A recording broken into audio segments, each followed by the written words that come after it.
Buenos días, mi nombre es Camarly Guerrero, estudio en la Universidad Bicentenaria de Aragua, en la Facultad de Derecho. Yo les vengo a hablar sobre derecho civil en las obligaciones. Los elementos del incumplimiento culposo. Elemento de naturaleza objetiva. Incumplimiento de la obligación, que es lo mismo que inejecución total de las obligaciones. Elemento de naturaleza subjetiva, la culpa. Levy la define como la violación de una confianza. Legítima, engañada. Planiol la define como la violencia a una obligación preexistente. Tetralogo de Planiol. Planiol no solo estableció el concepto de culpa, sino que elaboró 4 categorías que deben de ser observadas por todo sujeto de derecho. Y estas son: 1. Toda persona debe abstenerse de toda violencia contra personas y cosas. 2. Toda persona debe abstenerse de todo fraude. 3.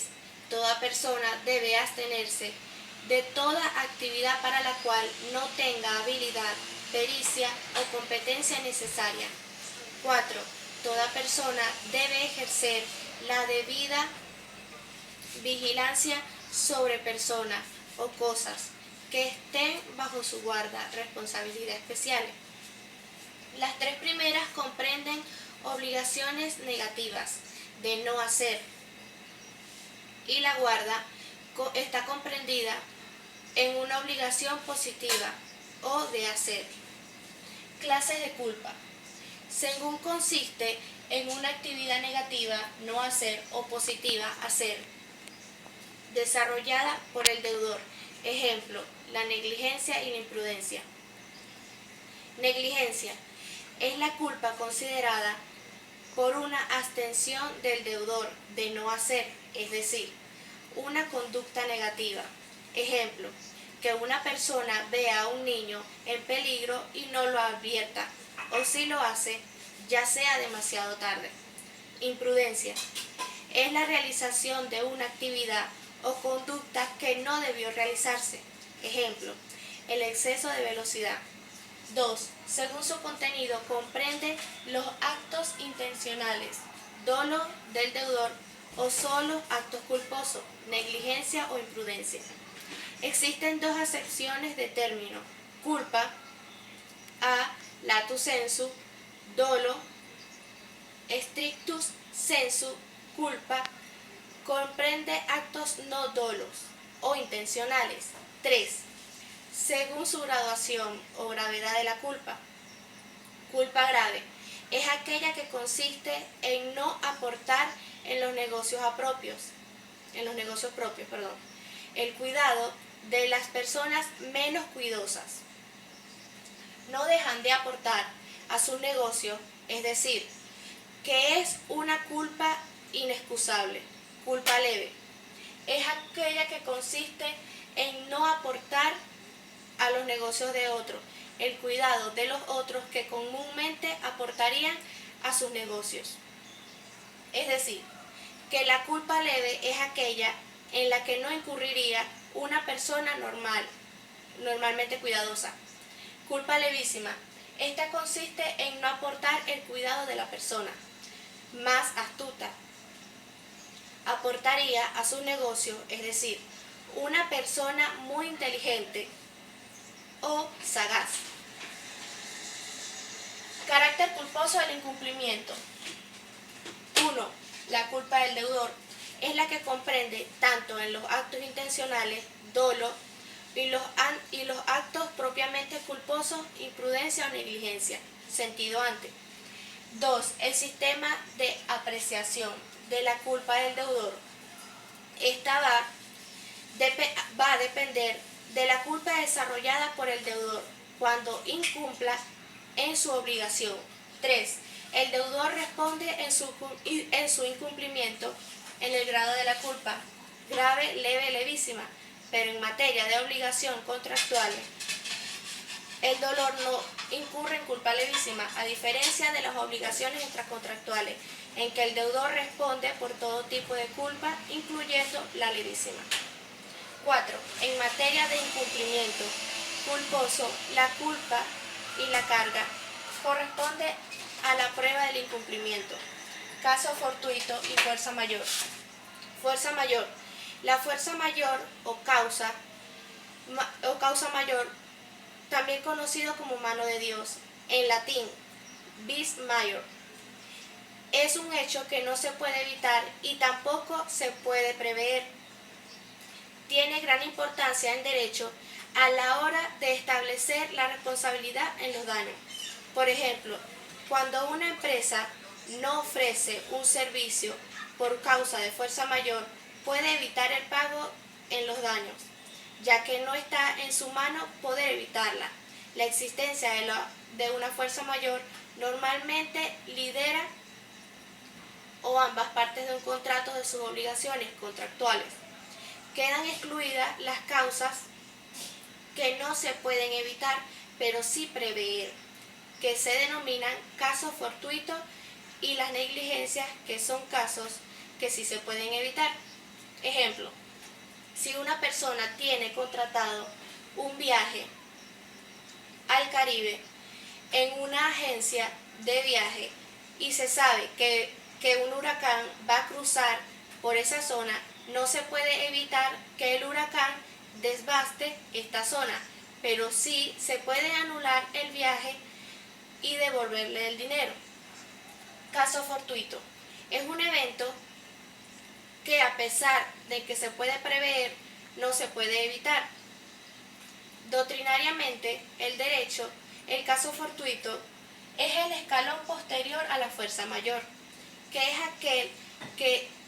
aquel evento que se puede evitar y puede ser previsto. Podría haberse evitado. La ley habitualmente da un tratamiento similar, incluso a veces confunde ambos casos, pero existen diferencias. Diferencias prácticas entre caso fortuito y fuerza mayor.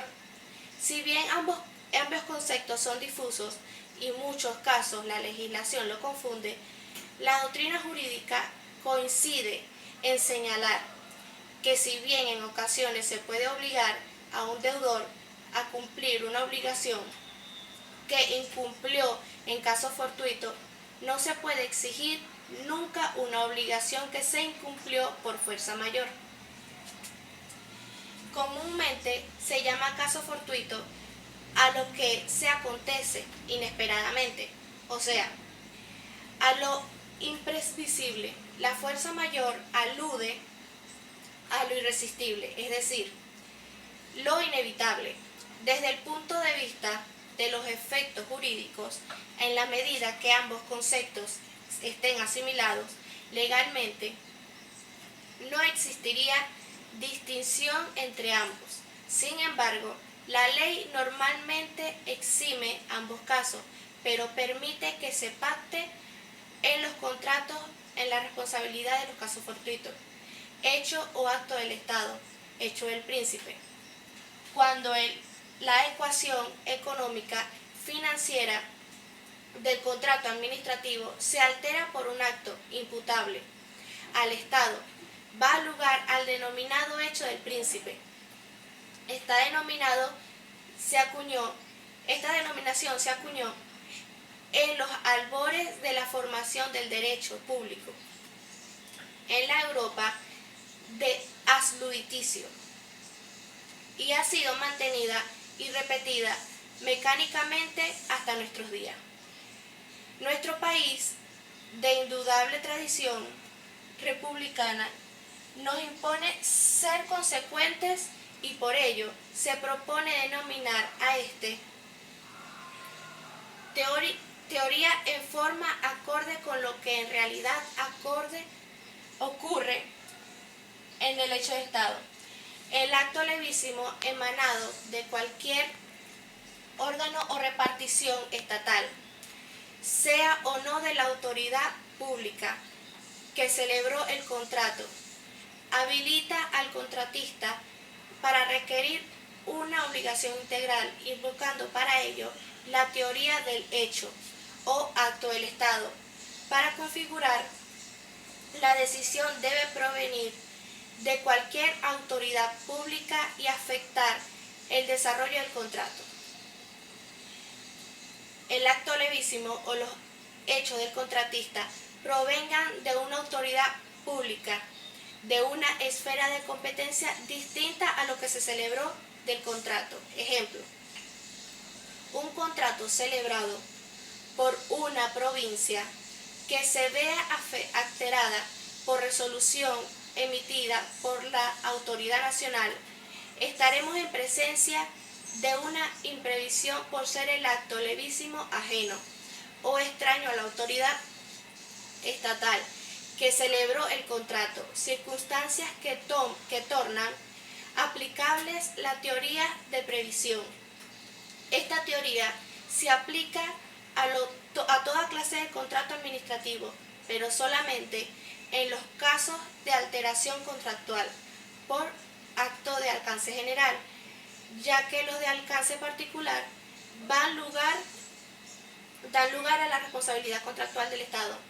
El hecho o acto del Estado se manifiesta a través de las decisiones jurídicas o acciones materiales que pueden modificar las cláusulas contractuales o las condiciones objetivas o externas del contrato, mencionando los derechos del contratista.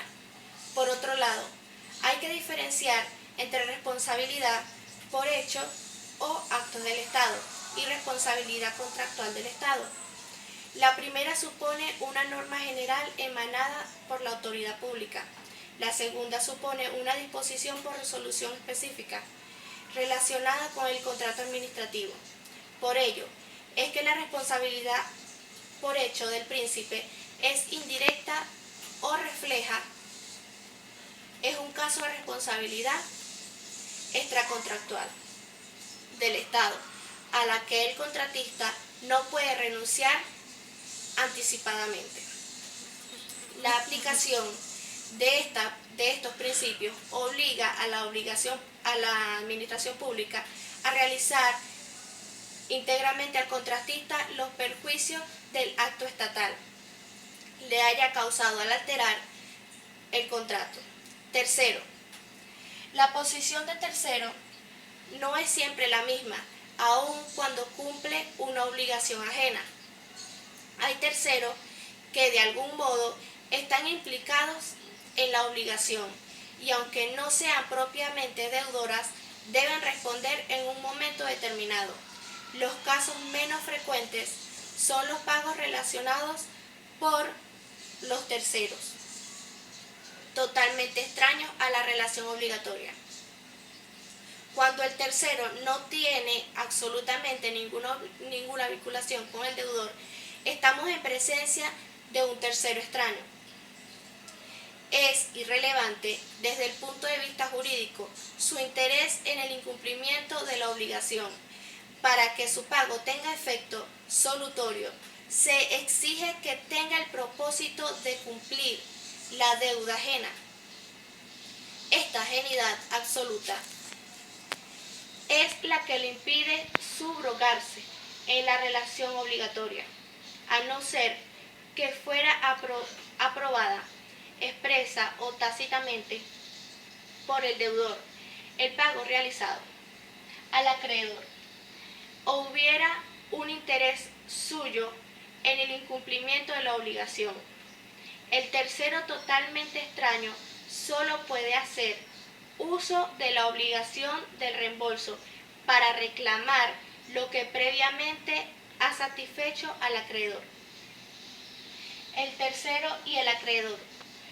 Cuando el pago es realizado por el solvent, el acreedor no tiene más remedio que aceptar el pago, siempre y cuando sirva para extinguir la obligación y para no concurrir en mora, accipiendi, aunque pueda oponerse en casos excepcionales.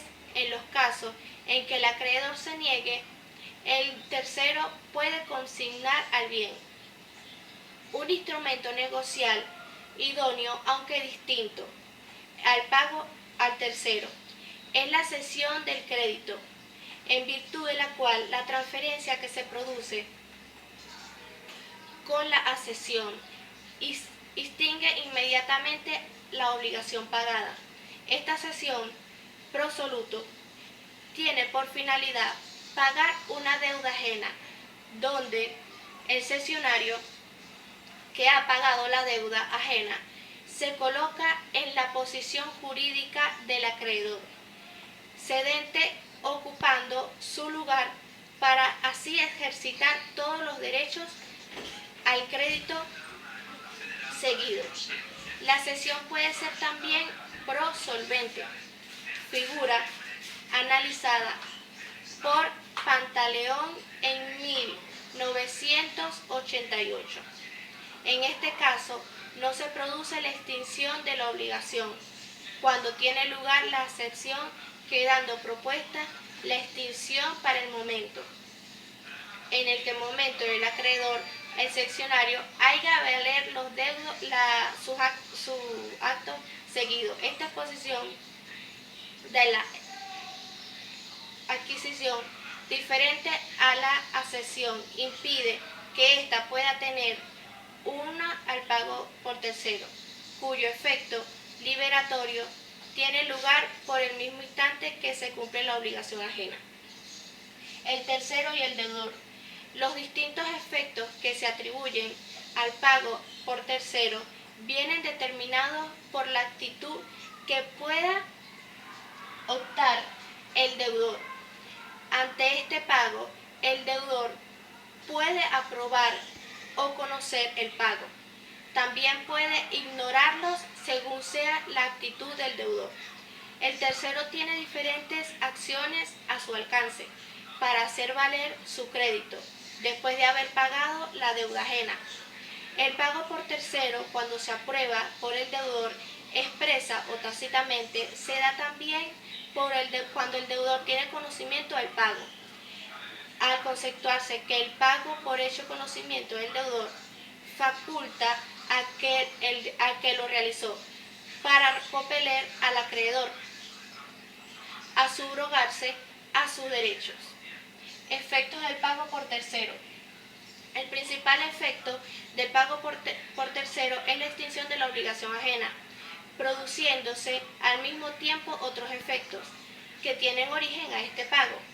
Cuando el tercero no tiene interés en subrogarse o no ha sido aprobado el pago por el deudor, nace un derecho por el creditor a su favor, la cual constituye la base a su acción de reembolso. El pago contra la voluntad del deudor permite al tercero recuperar solo lo que el deudor le hubiese sido útil. Muy distinto es la cancelación subrogatoria.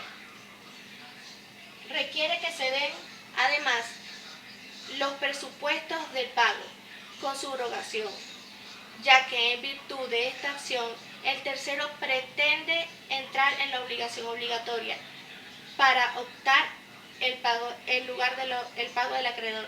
El pago de un tercero se diferencia en la subrogación por existir en esta un interés jurídico en el cumplimiento de la obligación. De los casos en que un tercero paga un consentimiento del deudor sin consentimiento y aun contra su voluntad. Se puede distinguir entre cuando un tercero paga con consentimiento expreso del deudor, se considera a este como mandatario del deudor y tiene como derecho el reembolso de la cantidad pagada y al de sus intereses, pero no se subroga en el crédito. Cuando un tercero paga ignorando al deudor, el tercero solo tiene derecho a reclamar lo que pagó por él. Si el acreedor consintió a recibir una suma menor a la debida o un bien de menor valor al debido, cuando un tercero paga en contra de la voluntad del deudor, solo tendrá derecho a cobrar lo que aquello le hubiese sido útil al pago. El pago a tercero.